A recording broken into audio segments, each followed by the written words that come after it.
তার মানে এখান থেকে আল্লাহ আমাদেরকে শিক্ষা দিতে চান, আপনি যদি রাসূলুল্লাহকে অনুসরণ আরম্ভ করেন, আল্লাহ আপনাকে ভালোবাসা শুরু করবে। কি কথা বলেন না কেন?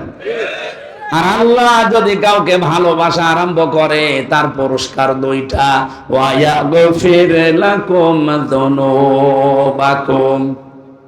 আপনার জীবনের একটা অপরাধও আল্লাহ রাখবে না। এই জন্য আল্লাহ জামবন না দিয়ে যুনুব দিয়েছেন। যত অপরাধ ছিল দুনিয়ায় সব আল্লাহ মাফ করে দিচ্ছে এবং দেবে। এক ফিরে এটাও মজারে। এবার আমার প্রশ্ন হচ্ছে, আপনি যে অনুসরণ করা আরম্ভ করবেন, তারপরে আল্লাহ আপনাকে ভালোবাসা শুরু করবে, আর ভালোবাসা শুরু হয়ে গেলে আপনাকে আল্লাহ মাফ করে দেবে। এ পর্যন্ত বুঝেছেন? এই জবাব দেওয়া লাগবে না? বোঝেননি? আমি জানি আপনি বোঝেন।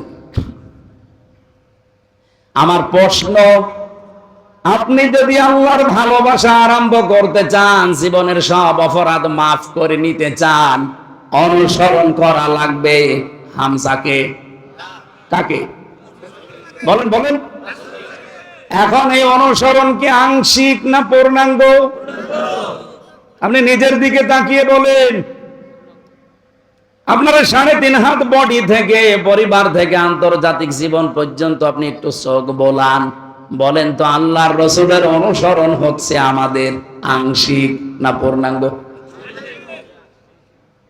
আপনার 3.5 হাত বডিতে রাসূলের নিয়ম নীতি নেই, পরিবারে নেই, সমাজে নেই, অর্থনীতিতে নেই, রাজনীতিতে নেই, সংস্কৃতিতে নেই, বাকি জীবনের কথাগুলো বললাম না। আর যদিও কারো কিছু আছে, হয়তো শরীরে আছে, পরিবারে আছে, বাকি সমাজ থেকে আর নেই। কথা বোঝা যায়নি? তাহলে আংশিক অনুসরণ করলে আপনি জীবনে আল্লাহর ভালোবাসা পাবেন, আল্লাহ আপনাকে মাফ করে দেবে। এই হিসাবে আমার মনে হচ্ছে এই দেশে এখন আমরা অনেকেই আল্লাহর ভালোবাসা এখনো পাওয়াই শুরু করিনি। আল্লাহ আমাদেরকে এখনো ভালোবাসা আরম্ভ করেনি, কারণ আমার অনুসরণ হচ্ছে ঠিক, কিন্তু আংশিক, পূর্ণাঙ্গ না। এই পৃথিবীতে বহু মানুষের জীবনে আমি পড়েছি, তারা আল্লাহর রাসূলকে অনুসরণ করেছে, ভালোবেসেছে, কিন্তু আংশিক। নবীজির ভালোবাসা তাদের ছিল, অনুসরণও ছিল, কিন্তু আংশিক, পূর্ণাঙ্গ না। এই জন্য আল্লাহ তাদেরকে ভালোবাসে নাই, মাফও করে নাই। তারা সব জাহান্নামী। আবু লাহাব, আবু তালেব। আপনি কি মনে করেন তারা রাসূলকে ভালোবাসতো না? আপনি আবু তালেবের জীবনী পড়ে দেখেন, নিজের ছেলে আলীর চাইতে নবীজি মুহাম্মদুর রাসূলুল্লাহকেও ভালোবাসতো বেশি। এমনকি মুহাম্মদ রাসূলুল্লাহকে বলেছিল, তোমার ধর্ম তুমি প্রচার করো, যত বাধা আছে আমি দেখব। যদিও লোকটা মুশরিক। আর আবু লাহাব নিজের কাজের মেয়ে লোক, বাড়িতে দাসী সুয়াইবিয়া নামে যে মহিলা তার বাড়িতে কাজ করত, শুধু নবীর জন্মের কথা তাকে শুনিয়েছে, আনন্দে খুশি হয়ে আঙ্গুল দুইটা দিয়ে মুক্ত করে দিয়েছে। যা,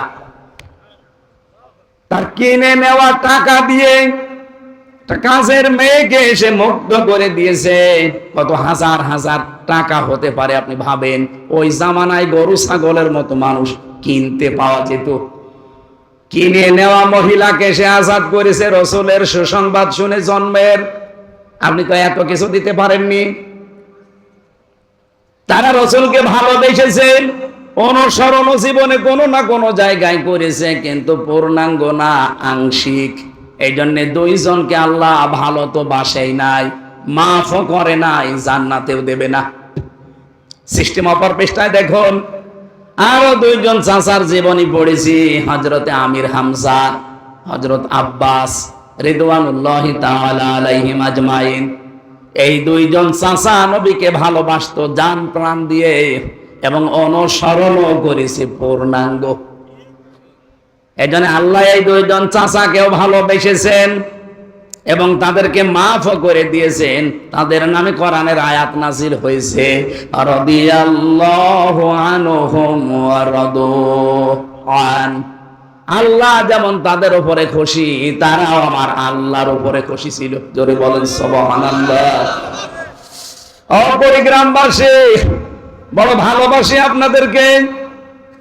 নিজের বিবেকের সাথে এখনই মিলিয়ে সিদ্ধান্ত নেওয়া লাগবে যে আজকে থেকে আমার অনুসরণ হবে শুধুমাত্র আংশিক না, পূর্ণাঙ্গ।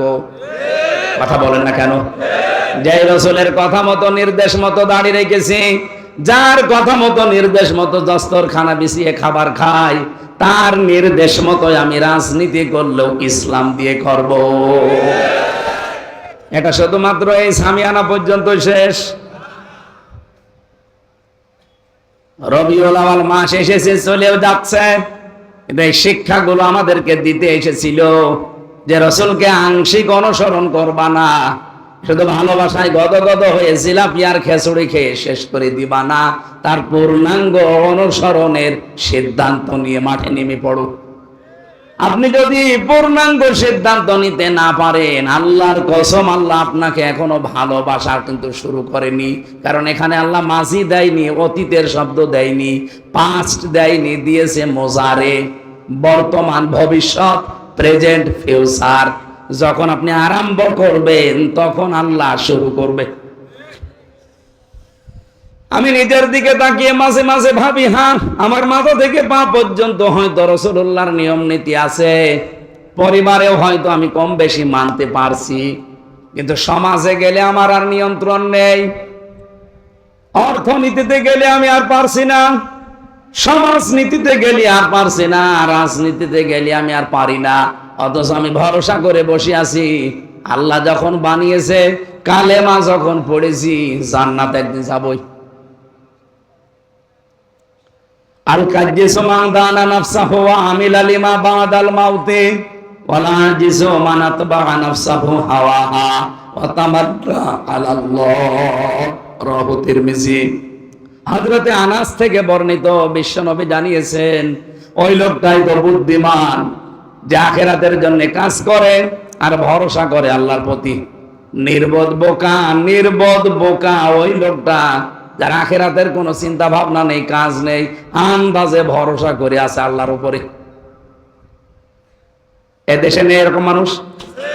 আর খালি বিশ্বাসী যে কালেমা যখন পড়েছি জান্নাত একদিন যাবই। কে বলেছে আপনাকে?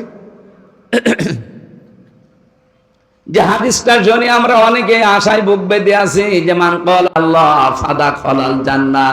কোনদিন হাদিসের ব্যাখ্যাটা দেখেছেন? নবীজি কি বলতে চায়? আল্লাহর নবী বলেন, যে ব্যক্তি লা ইলাহা ইল্লাল্লাহ বলবে সে জান্নাতে চলবে। না চলে গেছে? না না, দাখালা এটা মাসি অতীতের শব্দ, পাস্ট এটা। কিন্তু আমি এ পর্যন্ত না, আমার শব্দ হচ্ছে এখানে ফাটা। এ ফা যদি নবীজি না দিতেন, আমি ওই হাদিস দিয়ে ওয়াজ করে এখনই সব জান্নাতে পৌঁছে দিতাম যে লা ইলাহা ইল্লাল্লাহ যে ব্যক্তি পড়বে সে জান্নাতে চলে গেছে। ফাটা দিয়ে আমিও ঝামেলায় আছি। হযরত ওমর জিজ্ঞাসা করেছিলেন, ইয়া রাসূলুল্লাহ, এই কথাকে আপনি বলেছেন মান ক্বালা লা ইলাহা ইল্লাল্লাহ ফাদাখালাল জান্নাহ? নবীজি বললেন, নাম, হ্যাঁ আমি বলেছি। বিশ্ব নবীকে হযরত ওমর ওই দিনই জিজ্ঞাসা করেছিলেন, হে নবী, আপনি তো লা ইলাহা ইল্লাল্লাহ দাখালাল জান্নাহ বলতে পারতেন, ফাদাখালা বললেন কেন? এ ফাটা কি? ওই দিনই নবীজি সাহাবায়ে কেরামের সামনে তিনি ব্যাখ্যা দিয়েছেন, এই ফা মানে আইয়ুহাসিরা মা হারামাল্লাহ।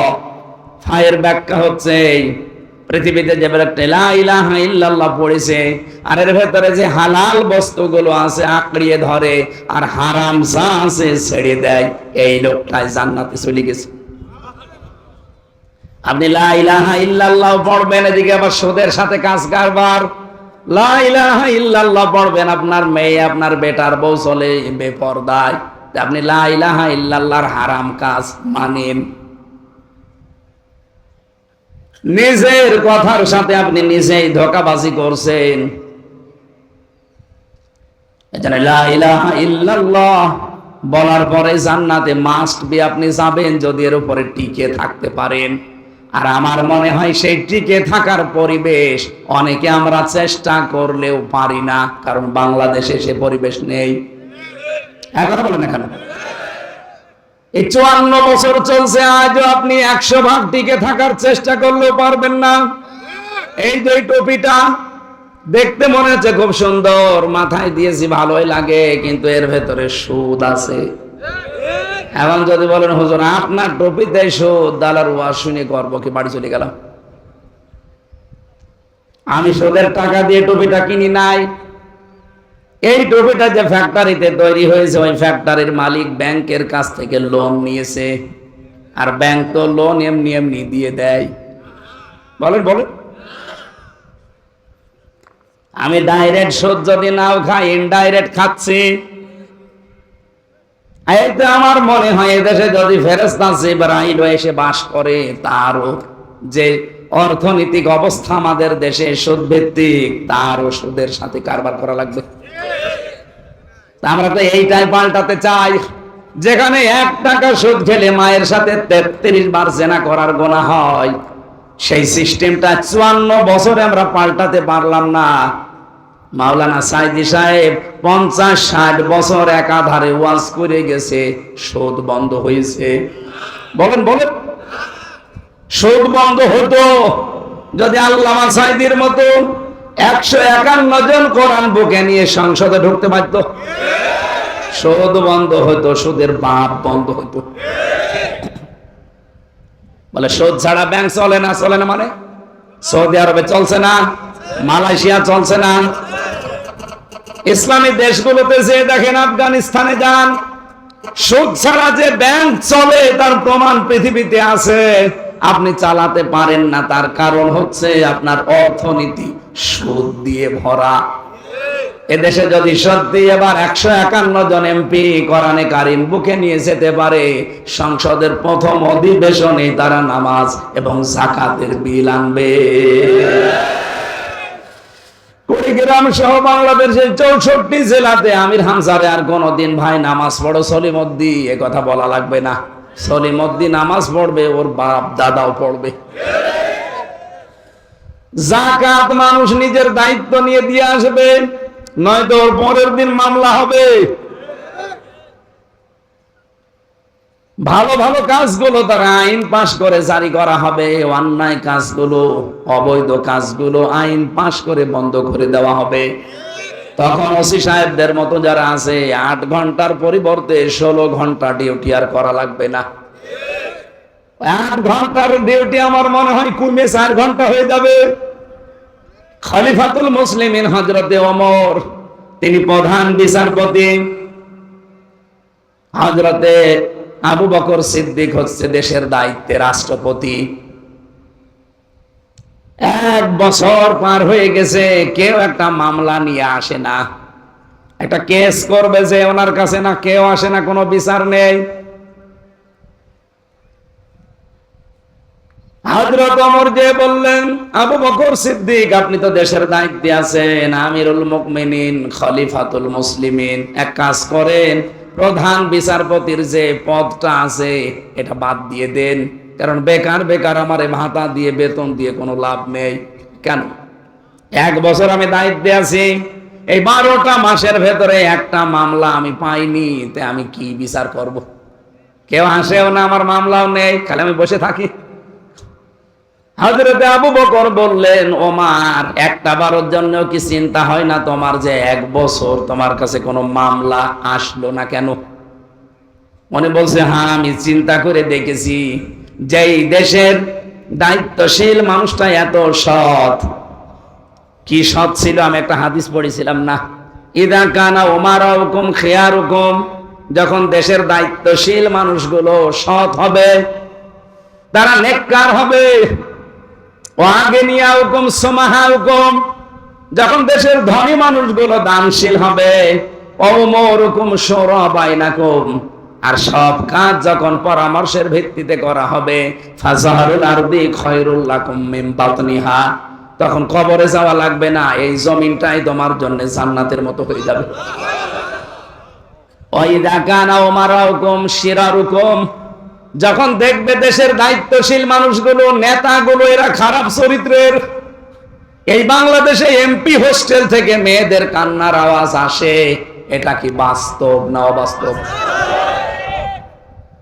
ওয়াগনিয়া হুকুম বখলা হুকুম, দেশের ধনী মানুষগুলো যখন কৃপণ হয়ে যাবে, ওয়াহুমুরুকুম ইলা নিসাইকুম, যখন দেশের সব কাজ মেয়েদের পরামর্শের ভিত্তিতে করা হবে, আস্তাকার রান্নাঘর থেকে সংসদ পর্যন্ত মেয়েদের পরামর্শের বাইরে আপনি কিছু করতেই পারেন না। আমি নিচে নামলাম না, ফাবাতনুল আরদি খায়রুল লাকুম মিন যহরিহা, তখন নবীজি বলেন যে কবরে চলে যেও, দুনিয়ায় থাকার দরকার নেই, কারণ এই দুনিয়ার জমিনটার চাইতে কবরের জমিন তোমার জন্য নিরাপদ। আমার তো মনে হচ্ছে সেই সময়ের ভেতরে আমরা আছি। কথা বলেন না কেন? হযরত ওমর বলে, খলিফা আপনার মতো মানুষ দেশের দায়িত্বে, আমি তো আপনাকে চিনি, আপনি এই খেলাফতের দায়িত্বে, রাষ্ট্রপ্রধানের দায়িত্বে থাকাকালীন আপনার ছেলে আপনার কাছে একবার বলেছিল যে বাবা আমি পায়েস খেতে চাই। দেশের প্রধানমন্ত্রীর ছেলে বলছে বাবা আমি পায়েস খেতে চাই। মায়ের কাছে যাওয়ার পরে মা বলছেন এই মাসের বেতনটা একটু আগে আগে নিয়ে আনবেন। এই মাসে তো আমাদের বেতন দেবে মনে করেন 12,000 টাকা, এই ভাতার টাকাটা আগে থেকে নিয়ে আসেন, আগামী মাসে নেওয়া লাগবে না, অন্তত একটা আশা করেছে ছেলে তারে খেতে দেওয়া লাগবে। উনি বলছে আমি একটু বলে দেখি। অর্থমন্ত্রী যিনি ছিলেন তার কাছে যে বললেন আমাকে আগামী মাসে তো বেতন দেবেন, ওই 12,000 টাকা মনে করেন আমারে আগে দিয়ে দেন, আগামী মাসে আমারে টাকা দেওয়া লাগবে না। অর্থমন্ত্রী ওই রকম ডাক দিয়ে বলছে খলিফা টাকা আমি দিতে পারি, কিন্তু আপনাকে লিখে দেওয়া লাগবে যে আগামী 1 মাস আপনি দুনিয়ায় বেঁচে থাকবেন, আগামী 1টা মাস আপনাকে এই চেয়ারে জনগণ বসাইয়া রাখবে, এইটা আপনি লিখে দেন তো দেখি, তারপরে আগামী 1 মাসের বেতন দেব। হযরত ওমর বসে বেতন লাগবে না। বাড়িতে যে বলছে স্ত্রী এই বলেছিলাম স্বভাব পেয়েছি, এই পায়েস খাওয়া লাগবে না। আমার মনে হয় বাংলাদেশে কোন একটা মেম্বারও পাওয়া যাবে এরকম, বলেন? আর আমি নিজে চিল্লাচ্ছি মানে আমিও কি ওইরকম? হযরত ওমর, হযরত আবু বকরের স্ত্রী উম্মে রোমানা রাদিয়াল্লাহু তাআলা আনহা, তিনি ঠিক 15 দিন পরে পায়েস রান্না করে ছেলেকে আর স্বামীকে দিয়েছেন। ছেলে তো খাওয়া আরম্ভ করেছেন। হযরত আবু বকর স্ত্রীকে বললেন দাঁড়াও, কোথায় পেলে তুমি? আমি তো টাকা এনে দেইনি। হযরতে উম্মে রোমানা স্ত্রী বলছেন স্বামী আপনি মনে করবেন না আমি হারাম কোনো ইনকাম নিয়ে খাওয়াচ্ছি আপনাকে, আপনি যে প্রতিদিন যে টাকা আমাকে দেন হাত খরচের জন্য, ওখান থেকে আমি 1 মুষ্টি করে চাউল তুলে রাখতাম, গমের আটা জব। 15 দিন তুলতে তুলতে প্রায় 2 কেজি হয়ে গেছে, এটা পাশের বাড়িতে একজনের কাছে বিক্রি করে ওইটা দিয়ে পায়েস বানিয়েছি, এটা হালাল টাকা। হযরত আবু বকর সিদ্দিক ছেলেকে বললেন জনমের খাওয়া খাও, নিজের খাবারটা স্ত্রীকে দিয়ে বললেন তুমি খেয়ে নাও, আমি গেলাম। কোষাধ্যক্ষ যিনি ছিলেন, অর্থমন্ত্রী যিনি ছিলেন, তাকে বললেন আগামী মাস থেকে আমার বেতন যেহেতু 12,000, 10,000 টাকা দিলেই হবে, কারণ আমি হিসাব করে দেখলাম আমার স্ত্রী 10,000 টাকা হলেও সংসার চালাতে পারে। এই 2,000 টাকা আমি উদ্বৃত্ত নিয়ে জনগণের কাছ থেকে কিয়ামতে কি জবাব দেব? হযরত ওমর বললেন খলিফা আপনার চরিত্র তো আমি জানি, আপনি কোন পর্যায়ের মানুষ, আপনার মতো মানুষ দেশের দায়িত্বে আছে। আমার মনে হয় এটা শুধু ইতিহাসের পাতায় হাদিসের পাতায় পড়েছি, এই বাংলাদেশে আমরা নিজের চোখেও দেখেছি। মাওলানা মতিয়ার রহমান নিজামী এর জ্বলন্ত প্রমাণ। একজন মন্ত্রী, আপনি বলছেন মেম্বার না, চেয়ারম্যান না, ভাইস চেয়ারম্যান না, উপজেলা চেয়ারম্যান না, মেয়র না, এমপি না, উনি মন্ত্রী। অথচ এখনো পর্যন্ত পাবনায় যে দেখেন ওনার বাড়িটা চারিদিকে মাটির দেওয়াল দেওয়া, উপরে টিন দেওয়া। আমার কুষ্টিয়া মিরপুর ভেড়ামারার জামাত নমিনি যাকে বানিয়েছে জনাব আব্দুল গফুর, আল্লাহরে বান্দা, ধনী মানুষের সন্তান, ইসলামী আন্দোলন করতে করতে আল্লাহরে বান্দা এখন একেবারে প্রায় নিঃস্ব হয়ে গেছে। একটা বাড়ি আছে মিরপুরে, কুষ্টিয়ায়, বাড়িটা যে রং করবে সেই টাকাটাও তার নেই। অথচ উনি এমপি নমিনি, উপজেলা চেয়ারম্যান ছিলেন 3 বার, ইউনিয়ন চেয়ারম্যান ছিলেন 3 বার, মেম্বার ছিলেন 3 বার। কত হয়? আরে ভাই, একবার মেম্বার হলে তো তার 10 বছর কিছু করা লাগে না। আর সে 5 নং 45 বছর একাধারে জনগণের প্রতিনিধি, বাড়িতে রং করবে, সে টাকা নেই। ইয়ানত আমার কাছে নাই জেলা 15,000 টাকা, আর ওনার কাছে নাই 150 টাকা। একটা উপজেলা চেয়ারম্যান একবার হলে যে বাজেট আসে, আমি তো নিজে এই সমস্ত বিষয়গুলো একটু হ্যান্ডেলিং করে দেখেছি তাদের সাথে। জীবনে কিচ্ছু করা লাগে না, আর একবার হয়ে গেলেই হাজার হাজার লক্ষ লক্ষ টাকা বাজেট আসে তার মাধ্যমে। একটা ব্রিজ যদি মেরে দেয়, আল্লাহু আকবার।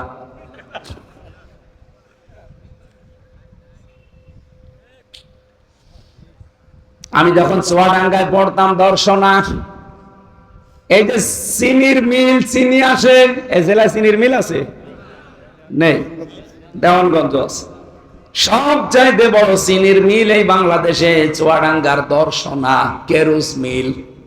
এত বড় বিশাল মিল আজ পর্যন্ত কোনোদিন লাভের মুখ চোখে দেখেনি। প্রতি বছরে লস হয়। শুধু একবার লাভ হয়েছিল, যেবার শিল্পমন্ত্রী ছিল মাওলানা নিজামী। এমনি হয়নি, উনি এমন একজন সৎ এমডি কে পাঠিয়েছিলেন যে দায়িত্ব দিয়ে সঠিকভাবে পালন করলে ওখান থেকে লস না লাভ হয়, তার প্রমাণ এইটা। আমি তখন ওখানে পড়তাম, আমি দেখেছি নিজের চোখে। রাত 2টার সময় এসেছে উনি, ঢাকা থেকে ওনারে পাঠিয়েছে মাওলানা নিজামী গোপনে, যে যান, এতদিন তো লস হয়, এবার দেখি ওখানে লাভ বের করা যায় কিনা। আল্লাহর বান্দা ওখানে রাত 2টায় পৌঁছিয়েছে। দারোয়ানকে পরিচয় দেওয়ার পরে দারোয়ান তা ভয়ে ঘাবড়িয়েছে। দারোয়ানকে বলছে, তোমার ডিউটি কয়টা পর্যন্ত? এই কয়টা। ঠিক আছে, তোমার পোশাকটা একটু খুলে দাও।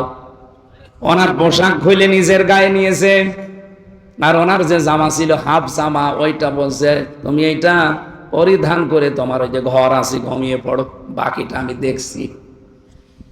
ফজরের নামাজ পড়েছে আল্লাহর বান্দা, ড্রাইভারকে দিয়ে গাড়ি বাংলোতে পাঠিয়ে দিয়েছে।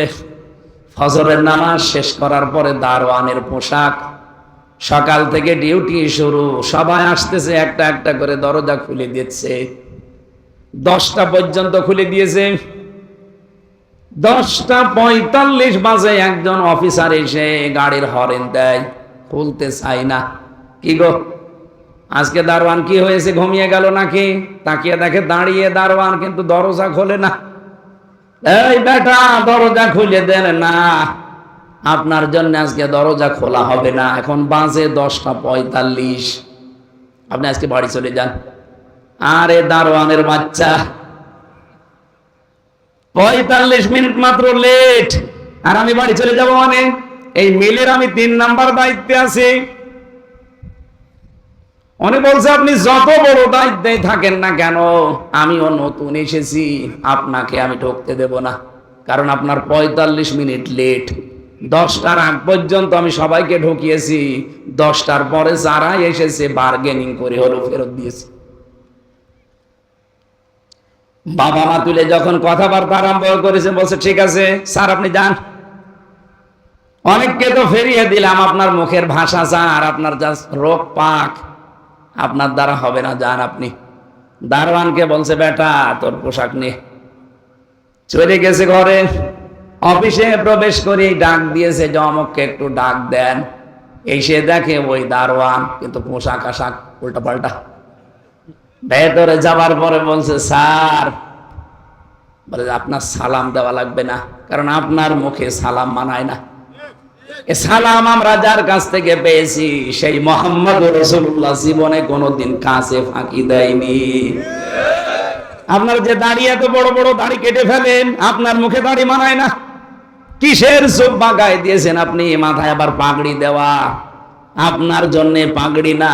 এই পাগড়ি আপনার মাথায় থাকলে আপনি যে ফাঁকি দেন, আপনার জন্য রাসূলুল্লাহর বদনাম হবে। 1 বছরের ভেতরে এমন কড়াকড়ি, এমন টাইট করেছিল, ওই বছরেই এত দিনের মিল কোনোদিন লাভ হয়নি, এবার লাভের মুখ চোখে দেখেছে। দেশের নেতাগুলো সত্যি কথা বলছি, কোরআন সামনে নিয়ে মাত্র 1628 জন মানুষ দায়িত্ব পালন করে এই দেশে। এই 1628 জন মানুষ যেদিন আবু বকরের মতো, ওমরের মতো হবে, এই দেশটা একটা মিনি জান্নাত হয়ে যাবে। আমার ভাইরা, যে কথা তুলেছিলাম আপনাদেরকে বলার জন্য, আমাদের অনুসরণ যদি আজকে শুধু আংশিক করে আমরা শেষ করে দেই, রাজনীতিতে মানতে পারি না, রাষ্ট্রীয় জীবনে মানতে পারি না, পারিবারিক জীবনে মানতে পারি না, শুধু ব্যক্তিগত জীবন, আরে এই 3.5 হাত বডিটা, তাছাড়া আমার আয়ত্তে, আমার নিয়ন্ত্রণে কিচ্ছু নেই। আপনারা এখন নিজের বিবেককে প্রশ্ন করে বলেন, আল্লাহ আমাদেরকে ভালোবাসা আরম্ভ করেছে না? কারণ আমাদের অনুসরণ তো পূর্ণাঙ্গ হচ্ছে না, আংশিক হচ্ছে। আমি একজন জীবনী পড়ছিলাম, ওর নাম আব্দুল্লাহ ইবনে উবাই। এই লোকটার পুরো জীবন আমি পড়েছি, কোনো ভুল আমার চোখে ধরা পড়েনি, শুধু একটা ভুল পেয়েছি। ওর মাথা থেকে পা পর্যন্ত রাসূলের সুন্নাত ছিল। আল্লাহর নবী একদিন শুধু বলেছিলেন যে আল্লাহর কাছে নাম প্রিয় আব্দুল্লাহ আর আব্দুর রহমান। মসজিদে নববীতে কথা শোনার পরে ও দৌড় দিয়েছে। বাড়িতে যে নিজের ছেলেকে ডাক দিয়ে বলছে, তোর নাম পাল্টিয়ে দিলাম আব্দুল্লাহ।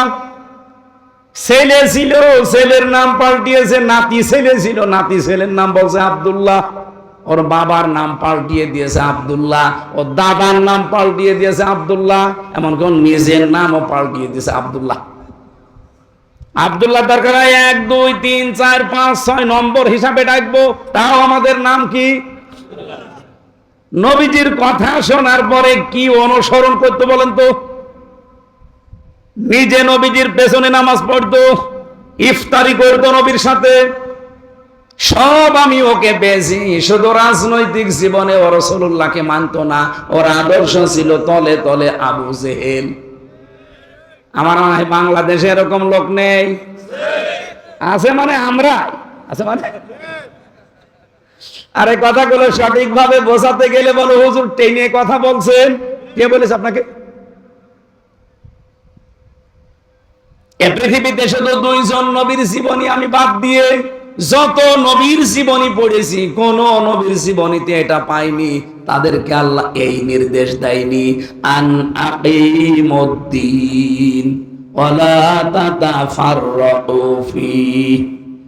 খালি সুলাইমান নবী আর আদম নবী। আদম নবীর সময় মানুষই ছিল না, আর সুলাইমান নবীর সময় উনি বাবার কাছ থেকে রাজত্ব পেয়েছিলেন। বাকি যত নবীর জীবনী আমি পড়েছি আমার এই ছোট্ট জীবনে, এই 33 বছর বয়স আমার, প্রত্যেকটি নবীকে আল্লাহ পাক এই আদেশই দিয়েছেন যে দিন কায়েম করো, কারণ দিন যদি কায়েম না হয়, ইচ্ছা থাকলেও তুমি আমার বিধান মানতে পারবা না। এরকম জায়গা দেশে নেই। বলেন বলেন, প্রত্যেকটা জায়গায় এরকম আজ একটা দিক আর বিভাগ দেখান যেখানে আপনি টিকে থাকতে পারবেন, সেরকম পরিবেশ আছে? পারবেন না। আপনার মন চাইলেও আপনি পারবেন না। কোর্টে যান, কোর্টের ইট পর্যন্ত টাকা চাই। আমি তো এই 3 বছর ঘোরাঘুরি করে দেখলাম, কোর্টে যাবেন, কোর্টের অন্যান্য জায়গায় তো টাকা লাগে। আমার মনে হয় ইটও তাকিয়ে আছে, হুজুর টাকা দেন। এটা বাস্তবগত সত্য, আমরা নিজে প্রমাণ পেয়েছি। এই জন্য বললাম, আমরা চাচ্ছি এই সিস্টেম পাল্টাতে, যদি আপনাদের সমর্থন থাকে। আর যদি আপনাদের সমর্থন না থাকে, আবার এই দেশে ঠিক ওই ফ্যাসিস্টদের আগমন ঘটবে। আবার আপনাকে চাঁদা দেওয়া লাগবে, আপনি আবার রাহাজানি চিন্তায় খুনের সম্মুখীন হবেন। মালয়েশিয়া বাংলাদেশের চাইতে প্রায় 7 ডবল বড়। আমি প্রতিদিন রান করতাম প্রায় 2000 কিলো, 2200 কিলো, 3000 কিলো পর্যন্ত। এত বড় বিশাল দেশ। রাত 12টা, 1টা, 2টা, 3টা নেই, ড্রাইভারকে নিয়ে চলে যাচ্ছি এই প্রদেশ থেকে ওই প্রদেশে। 2000 কিলোমিটার, 3000 কিলোমিটার রাস্তা, মরুভূমির ভেতরে, চারিদিকে শুধু পাহাড় আর জঙ্গল, কিচ্ছু নেই, একটা মানুষের কোনো দেখা নেই। 40 কিলো, 50 কিলো, 100, 200 কিলো যাওয়ার পরে 1-2টা ঘর বাদে শরীর সমসম করে ওঠে। ড্রাইভার আমারে বারবার বলছে, হুজুর কোনো ভয় নেই, শুধু আল্লাহকে ভয় পাবেন, সামনে কেউ আসবে না। সুবহানাল্লাহ বলতে পারেন না? চলাফেরা করে কি শান্তি বলেন তো, যে আল্লাহর ভয় ছাড়া কোনো ভয় নেই? আপনার কাছে চাঁদা চাওয়া তো দূরের কথা, ছয়া করো বলবে না, দয়া করো বলবে না। আর আপনি এখান থেকে কুষ্টিয়া মাত্র 300 কিলোমিটার পথ। এই 300 কিলো যেতে আমার কমপক্ষে 10 জায়গায় গাড়ি তো এমনি থামানোই লাগবে, যদিও নিরাপত্তার জন্য। বাকি যদি আল্লাহর কোন ওলি ধরে, আমার কর্ম শেষ। ওনারা ধরলে তো চা খাওয়ার জন্য অন্তত 500-1000 টাকা দিলে ছাড় পাবো। আর যদি ওরা ধরে, এই জেল থেকে বের হওয়ার পরে একবার যাচ্ছিলাম লক্ষ্মীপুর থেকে, আমি তো গাড়িতে উঠেই পেছনে ঘুমিয়ে পড়ি। হঠাৎ দেখি ড্রাইভার আমারে ডাকতেছে, হুজুর রাস্তায় গাছ ফেলা। ওঠার পরে কাঁচ খুলে দিলাম, মুখ বাঁধা, শুধু চোখ দেখা যাচ্ছে কালো কাপড় দিয়ে, এত বড় বড় ছুরি। আমার দিকে তাকিয়ে বলছে, হুজুর আপনার টাকাও নেব, আল্লাহ মাফ করবে। আরে শয়তান, এত বড় ছুরি, যা ছিল সব দিয়েছি। আমারে বলছো যে এত দূর কুষ্টিয়ায় বাড়ি যাবেন, তেলের টাকা মাকা আছে? বললাম না, সবই দিয়েছি। কিছু টাকা বের করে বলছে, তেল কিনে নিয়ে যান, কাজে লাগবে। 1-2 কিলো আসার পরে ড্রাইভার বলছে, হুজুর ডাকাতে ধরলো, তাতে কি? ডাকাত হলেও ইমানদার ডাকাত। মাত্র কয় কিলো হবে? 300-350 কিলো পথ কুষ্টিয়া থেকে। এতটুকু যেতে আমার কত টেনশন মনের ভেতরে কাজ করছে। 2200, 3000 কিলোমিটার রান করেছি, একটা চিন্তা মনের ভেতরে আসে নাই। শুধু এতটুকু ড্রাইভার অভয় দিচ্ছে যে আল্লাহ বাদে কোনো ভয় আপনার সামনে নেই। তারপরেও তো মালয়েশিয়াতে, সিঙ্গাপুরে ইসলাম আছে? নেই। ইসলামের কিছু নিয়ম তারা পালন করে, এতেই এত বড় শান্তির আভাস তারা তৈরি করে ফেলেছে। আজ 54 বছরও আমরা পারলাম না, একটাই কারণ, এইটা জায়গা মতো আজও নিয়ে যেতে পারি না। একটু মনে চায় না যে এটা একটু জাগতো জায়গা মতো, দেখি কেমন লাগে? কারা কারা যান দেখে? দেখেন তো, হাত তোলেনি কে?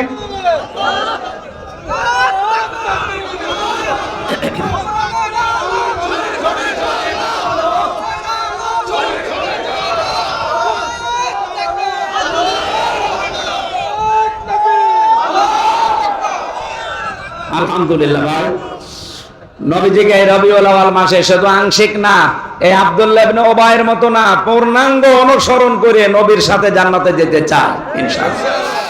আমার আজকের আলোচনার বিষয় কি বলেছিলাম মনে আছে? সাবধান, কার আদর্শ অনুসরণ করছে। এবার আসেন সূরা আরাফ থেকে, নাকি চলে যাবেন? বেশি হয়ে গেল নাকি? সূরা আরাফ তাফসীর করতে হলে উসুলে তাফসীরের মূল নীতি আছে 15টা। যারা মুফাসসির এখানে আছে, যারা তাফসীর পড়ায়, এর 15টার ভেতরে 13 নাম্বার একটা কায়দা আছে, যে কোনো আয়াত থেকে তাফসীর করতে হলে তার আগের আয়াত পরের আয়াতের সাথে সম্পর্ক কি, এটা আপনাকে আগে জানা লাগবে। এটা মূল নীতির ভেতরে পড়ে। 2 নম্বরে, 1 নম্বরে শুদ্ধ তেলাওয়াতের ভেতরে আসি, আমরা পড়িছি। এরপরে মাতৃভাষায় অর্থ, এটা আমরা করব। 3 নম্বরে ঐতিহাসিক প্রেক্ষাপট, শানে নজুল। এরপরে ব্যাখ্যা, ওই আধুনিক ব্যাখ্যা দেওয়া লাগবে, মানধাত আমলের ব্যাখ্যা বাদ। এখন আধুনিক ব্যাখ্যা দেওয়া লাগবে, কি দরকার আয়াত থেকে একটা একটা করে এভাবে তাফসিরে ফি জিলালিল কোরআন সাজ্জাদ কুতুব রহমাতুল্লাহ আলাইহি প্রায় 15টা দিয়েছেন। তাহলে আমরা দেখি সূরার নামকরণের ভেতরে আছে এটা, সূরার নাম যেহেতু সূরা আরফ, কি বললাম? আরো জোরে বলেন, আরফ। এর শাব্দিক অর্থ হচ্ছে পরিচিত হওয়া প্রাচীর। জান্নাতের আর জাহান্নামের মাঝে একটা প্রাচীর দেওয়া থাকবে, ওখানে আল্লাহ কিছু মানুষকে বসিয়ে দেবে, ওরা জান্নাতেও যাবে না জাহান্নামে যাবে না। এটা 46-47 নাম্বার আয়াতে আছে এই নামকরণের বিষয়গুলো। অবাইনাহুমা হিজাব ওয়া আলাল আরাফি রিজালু ইয়ারিফুনা বিসীমাহুম ইলা আখিরি আয়া। রব্বুল আলামিন বলেন, এমন কিছু মানুষকে আমি আরাফ নামক এই প্রাচীরের উপরে দাঁড় করিয়ে দেব, এরা জান্নাতেও যাচ্ছে না জাহান্নামেও যাবে না। নবীজি কিন্তু শেষে আর বলেননি যে এই মানুষগুলো যাবে কোথায়। কুড়িগ্রামবাসী আপনার নিজের দিকে এবার তাকিয়ে বলেন তো, আল্লাহ যদি এই প্রাচীরে আমাকে আপনাকে দাঁড় করিয়েই দেয়, জান্নাতও পাবেন না জাহান্নামেও যাবেন না, ওখানেই বসে থাকা লাগবে। এবার সাহাবী প্রশ্ন করলেন, নবীজি ওরা জান্নাতে যাবে না কেন? বিশ্ব নবী বলেন, একটা মাত্র কারণ, ওদের সব ভালো ছিল, মায়ের সাথে আর বাবার সাথে সম্পর্ক ভালো ছিল না। এরকম সন্তান দেশে নেই? বলেন বলেন। শুধু আছে বলে আপনি শেষ করে দিচ্ছেন না, আমি এর সাথে একমত না। বাংলাদেশের কোন সন্তান যত খারাপ হোক, ও কোনো দিন চাবে না যে বিয়ের পরে আমার মা বাবা আমার থেকে দূরে চলে যাক, আলাদা হয়ে যাক, বৃদ্ধাশ্রমে থাকুক, না, কোনোদিন চাই না। এটা চাওয়ার পেছনে যারা ভূমিকা পালন করে তারা হচ্ছে আপনার বউ। এই এলাকায় মনে হয় এখনো শুরু হয়নি। সম্মানিত মা বোন যারা এসেছেন, আপনারা খালি আমাকে দোষারোপ করেন যে হুজুর আমাদের পেছনে। আপনাদের ভালোবাসি আমি বেশি। ভালো করে শোনেন, প্রত্যেকটা সন্তান তার মায়ের সাথে বাবার সাথে জড়িয়ে থাকা জিনিসকে বেশি ভালোবাসে। এই জন্য মানুষের স্বভাবই এটা। আমার এই 33 বছর, এরপর আমি বাড়িতে গেলে আমার মায়ের আঁচল ধরে থাকি। আমার মার কাছে আমি এই 33 বছরের সারা দেশ পরিচিত আমির হামজা না, আমি সেই ছোট্ট হামজায় আছি। কি কথা বলেন না কেন? আপনি দেখেছেন যে 90 বছর মায়ের বয়স, 70 বছর ছেলের বয়স, মায়ের চাইতে ছেলে মাত্র 20 বছরের ছোট। এত বড় মুরব্বী ছেলেকে মা ধরে ছড়াচ্ছে, দেখেননি?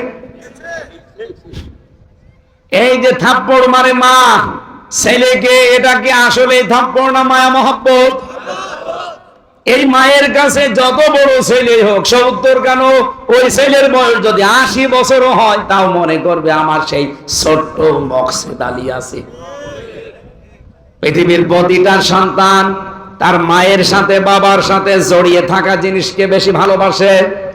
এই জন্য বৌমা যারা এসেছেন, পুত্রবধূ, তাদেরকে বলবো, যদি স্বামীর সত্যি মন পেতে চান, যদি সত্যিই মনে করেন যে স্বামী আমাকে মন থেকে ভালোবাসুক, তাহলে আপনি এই স্বামীর মায়ের আপনার শাশুড়ির মেয়ে হয়ে যান।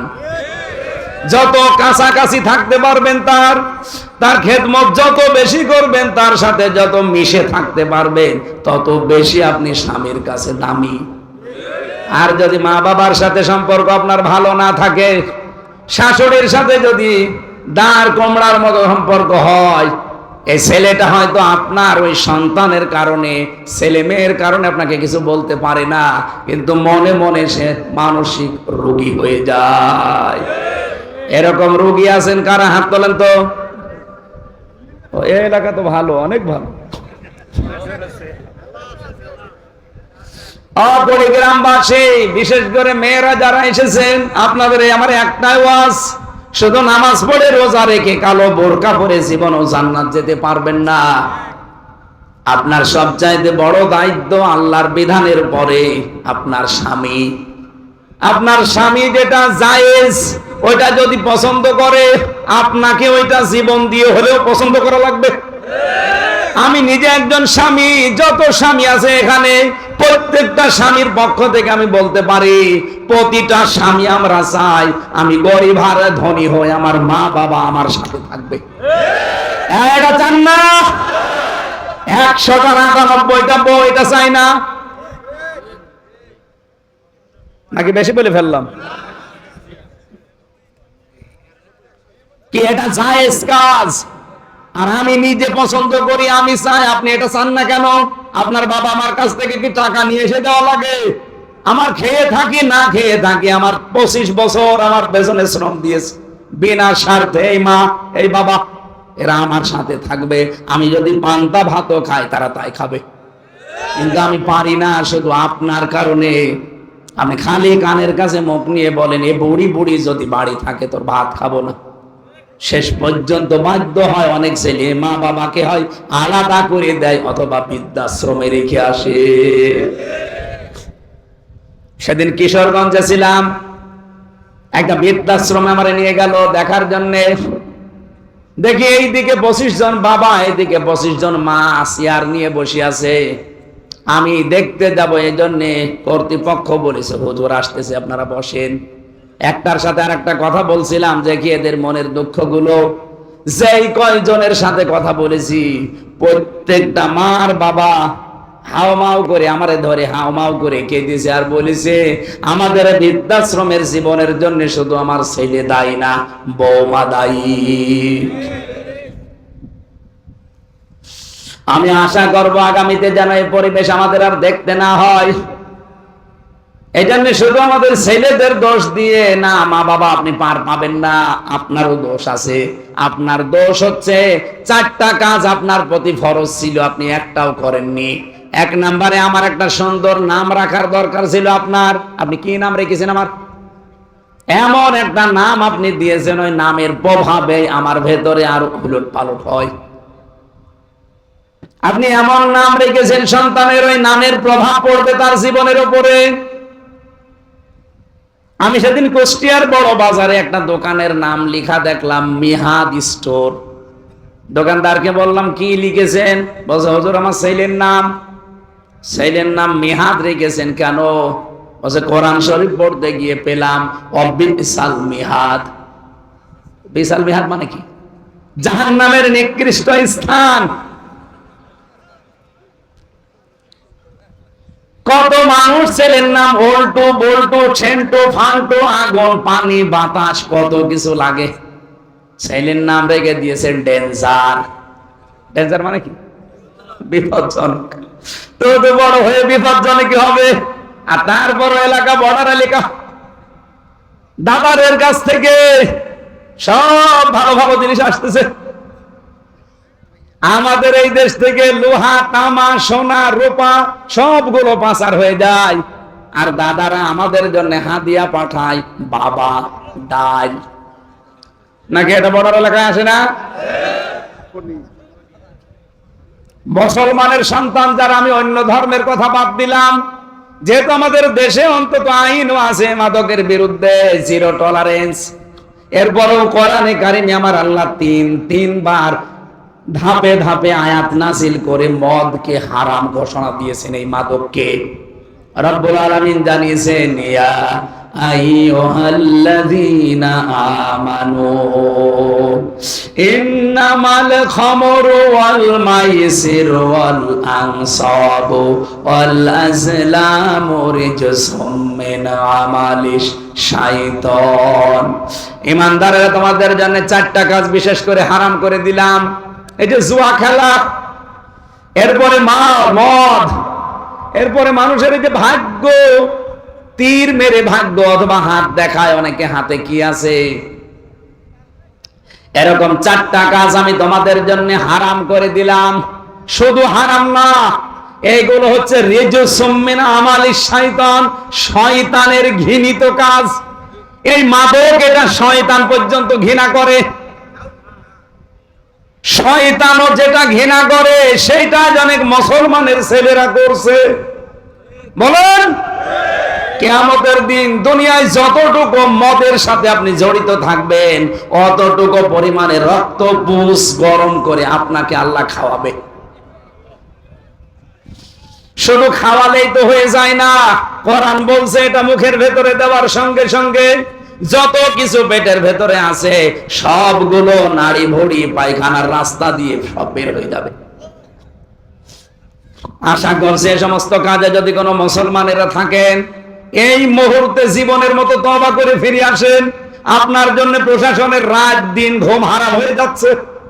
কি দায় পড়েছে তাদের আপনি খারাপ হয়ে গেলে? দায়িত্ব এতটুকু যে রাষ্ট্র তার দায়িত্ব দিয়েছে, তারা হিমশিম খেয়ে যাচ্ছে। আশা করছি আপনি আজকে থেকে ফিরে থাকার চেষ্টা চালাবেন। আল্লাহ কবুল করুন, আমিন।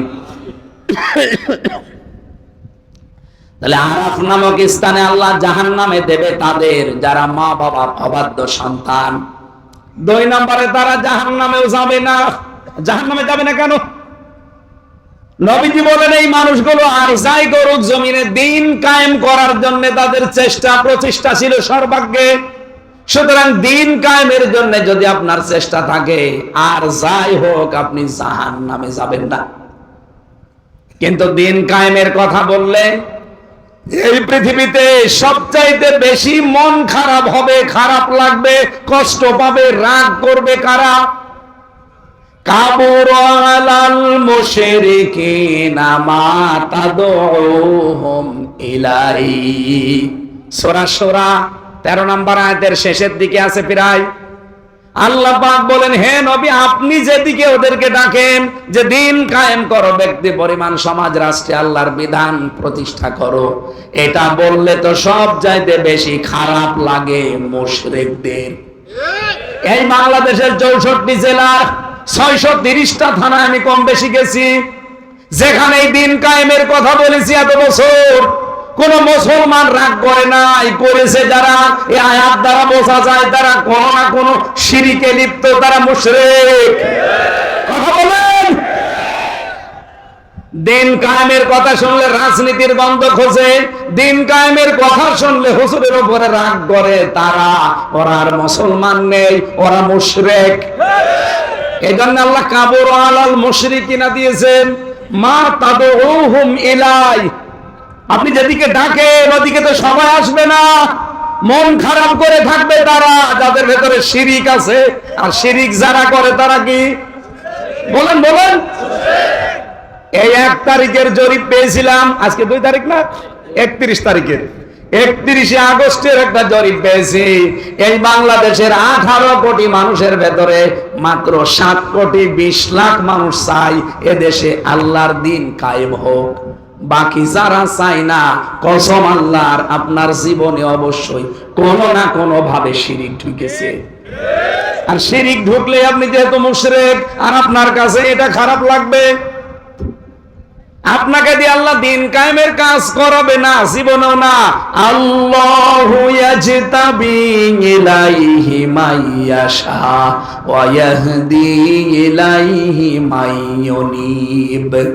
আল্লাহ পাক বলেন তোমাদের ভেতরে আল্লাহ যাকে ইচ্ছা মনোনীত করেন, নির্বাচিত করেন, পছন্দ করেন, তাকে দিয়ে কাকে? ওয়াহদি ইলাইহি মাইয়ুনিব। যে ব্যক্তি আল্লাহর দিকে মন থেকে ফিরে আসতে চায়, আল্লাহর দিকে যারা মন থেকে ফিরে আসবেন তাকে আমার আল্লাহ দুনিয়াতে দিন কায়েমের কাজে লাগিয়ে দেবে। বাংলাদেশে আগস্টের 5 তারিখের আগে, গত আগস্ট, মাত্র 100 জনের 15 জন বলতো আমরা এই দেশে ইসলাম কায়েম করতে চাই। মাত্র 100 জনের 15 জন।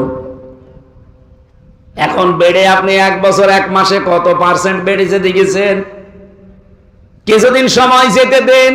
আমার তো মনে হচ্ছে এই দেশে যে হারে দাওয়াতি কাজ চলছে দিনের পক্ষে 100 ভাগের 100 ভাগ মানুষ বলতে বাধ্য হবে আমরা দিন কায়েম চাই। রাজবাড়িতে একজনের বাড়ি, ওনার নাম গোবিন্দ চন্দ্র পরামানিক, হিন্দু মহাজোটের মহাসচিব।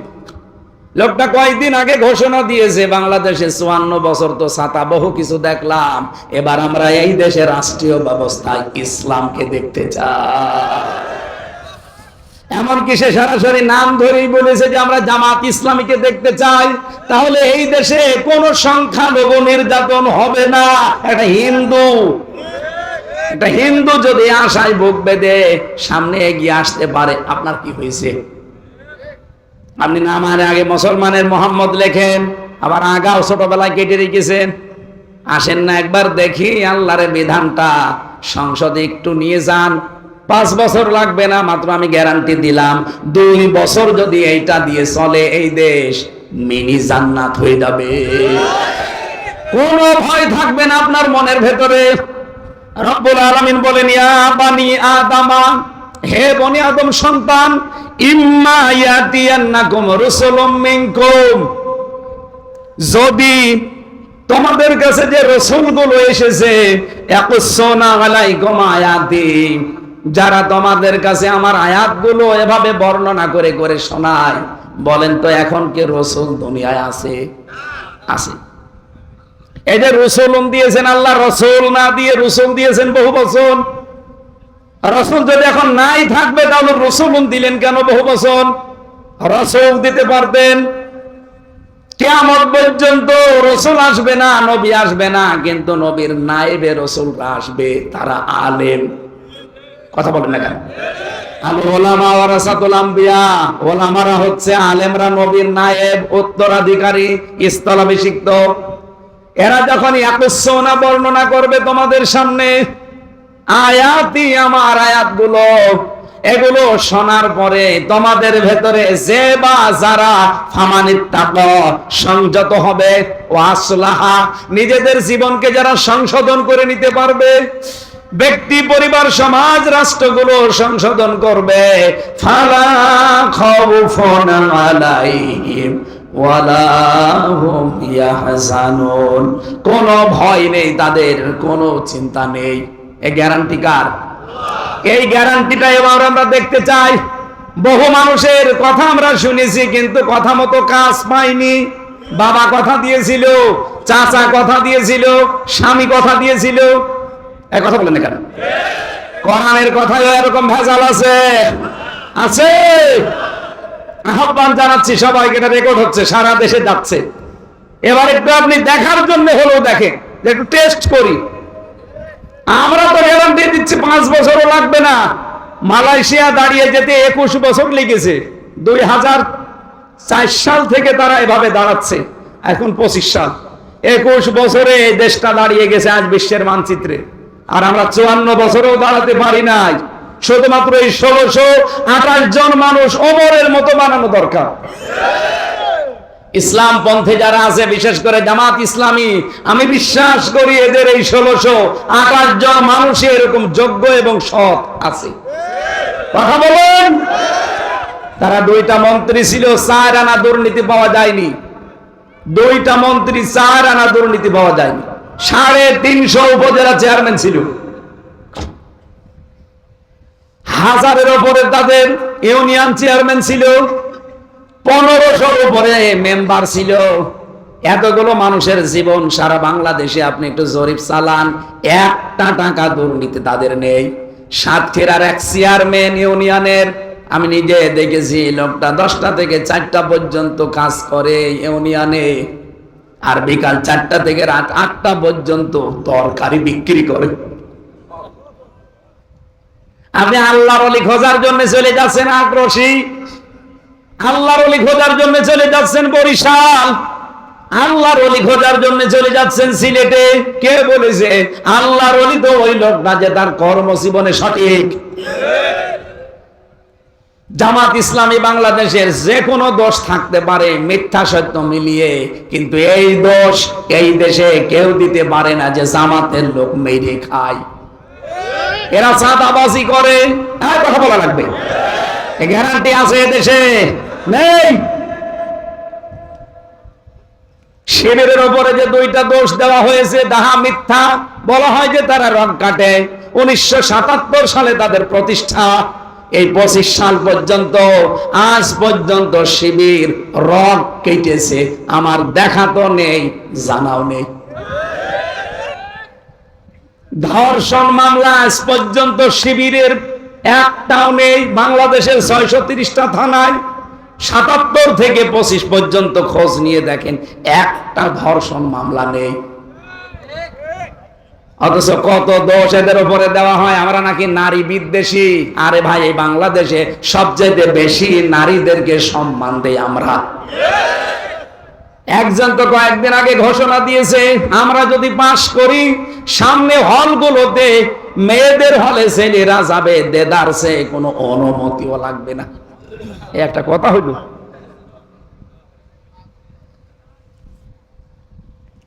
ইসলাম যদি এবার যেতে পারে, রাত 12টা নেই, সকাল 10টা নেই, মেয়েদের হলে আপনি পুরুষ মানুষ কোন কারণে যাবেন বলেন? একটা ষড়যন্ত্র করে এটা লাগাতে চেয়েছিল। ওই যে শরীফার গল্প তো এমনি দেয়নি, দিয়েছে এই কারণে। ওইটা যদি সত্যি, আমার মনে হয় হাসিনা যদি না পালাতো এতদিন ওইটা এই দেশে চলতো। সারাদিন একজন বলছে আমি শরীফ ঠিক আছে, রাত 10টার পরে বলছে আমার কেমন যেন শরীফা লাগছে। ও যতই শরীফা লাগুক, ওর মাল মশলা শরীরে যা আছে জীবনেও শরীফা হবে, ও শরীফই থাকবে। কিন্তু যেহেতু হাইকোর্ট রায় দিয়েছে যে তোমার মনে হলেই তুমি শরীফা, ও বাধ্য করবে আপনাকে মহিলা হোস্টেলে ও সিট নেবে। যেই হোস্টেলে আপনার মেয়ে আছে, আপনার বোন আছে, আপনার ফুফু আছে। বলেন তো, এই সমস্ত মেয়েদের ভেতরে শরীফ থেকে যে লোকটা শরীফা হয়েছে, ও যদি যায় ঠিক থাকবে? তখন আপনার মেয়ে আপনার সামনে আসবে অবৈধ সন্তান নিয়ে পেটে, কিচ্ছু বলতে পারবেন না। এইটা চাচ্ছিল, আর এগুলো সব করছিল দাদাদের প্রেসক্রিপশন অনুযায়ী।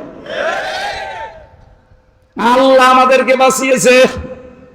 এমনকি ষড়যন্ত্র করে 5 এবং 8 এর বৃত্তি পরীক্ষা থেকে 100 মার্কের কোরআন হাদিস ছিল, সেটা অলরেডি এই 15 বছরে তুলে দিয়েছে। আমরা চাই আবার ওটা সংযুক্ত করা হোক। ছেলে মেয়েগুলোকে যদি ওইভাবে গড়ে তুলতে না পারে দিনের শিক্ষা দিয়ে, ওনারা আইন পাশ করে পাহারা দিয়ে জীবনও ঠিক রাখতে পারবে না।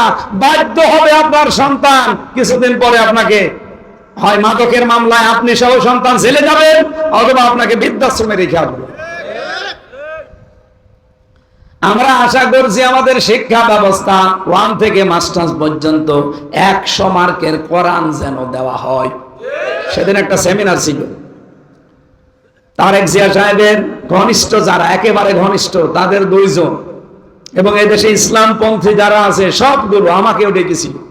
ঢাকাতে একটা সেমিনার হয়েছে এইভাবে যে আমরা আগামীতে চাই 1 থেকে মাস্টার্স পর্যন্ত কোরআনে কারিমের 100 মার্ক মাস্ট বি পার্সোনাল থাকা লাগবে, এবং এর জন্য আলাদা আলাদা শিক্ষক দেওয়া লাগবে। একটা কলেজের যদি 25 জনের বেতন হয়, একটা ধর্মীয় শিক্ষকের বেতন হবে না? বলেন। কলকাতার মতো জায়গায় হিন্দু মমতা ব্যানার্জি সেই মসজিদের ইমাম, মুয়াজ্জিন, খাদেমকে বেতন দেয় সরকারি ভাবে। আর বাংলাদেশে আমরা 92% মুসলমান, পারি না। পারবো কি করে? সব তো আল্লাহর ওলিরা পাচার করে, কেউ বেগম পাড়া, কেউ সাহেব পাড়া। আল্লাহর খেলা উল্টা, কেউ থাকতে পারে না। এই তো বাইরের দেশে গিয়েছিলাম, শয়তানরা থাকতে পারে না। যে হোটেলে উঠেছি, নিচে নেমে দেখি 2 শয়তান চা খাচ্ছে। হুজুর দোয়া করেন, আমরা আগেই পালিয়েছি। পালালেন কেন? আপনাদের 620টা বাড়ি, আচ্ছা ভূমি মন্ত্রী ছিল যেটা, দোয়া করেন, দোয়া তোমার করে দোয়া আসবে। 620টা বাড়ি বানিয়েছে শয়তান, একটাও থাকতে পারে না। এ দেশের গুলো তো সব আগুন লাগিয়ে পুড়িয়ে দিয়েছে, আর বাইরে যা আছে সব তালা লাগানো। হোটেলে থাকে, প্রতিদিন 20,000, 50,000, 1 লাখ টাকা করে নাইট ভাড়া, জেলখানার মতোই আছে। কি করলেন এই অবৈধ সম্পদ গুলো এক জায়গায় করে? নিজেও এখন ভোগ করতে পারেন না, তালা লাগানো সাহেব পাড়া থাকেন তো হোটেলে ভাড়া করে। এদের থেকেও শিক্ষা নিতে পারেন না?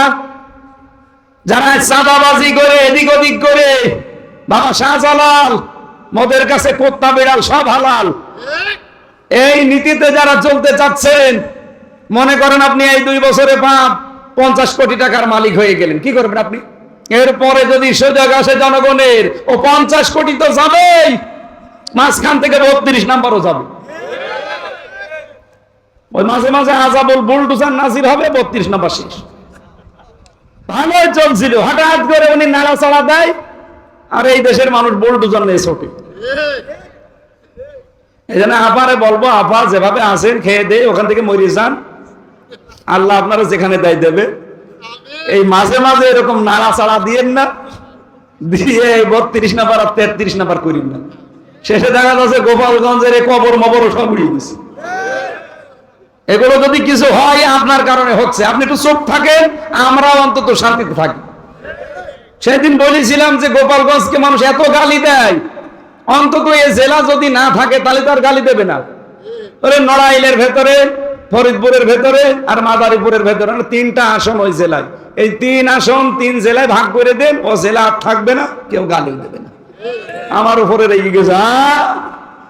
আরে আমি আপনাদের ভালোবাসি, ওই জেলা আছে বললে তো গালি দেয়। দেখেন না, ওনার জেলার পাশে বাড়ি, তাই আমার ভয় করছে। সম্মানিত ভাইরা, এর পরের যে শব্দগুলো ছিল, আমার মনে হয় এখন আমার আর গলা, শরীর সব দিকে কাহিল হয়ে যাচ্ছে, অথচ 1 ঘন্টা 20 মিনিট পার হয়ে গেছে। না, শেষ করি, আর পারছি না।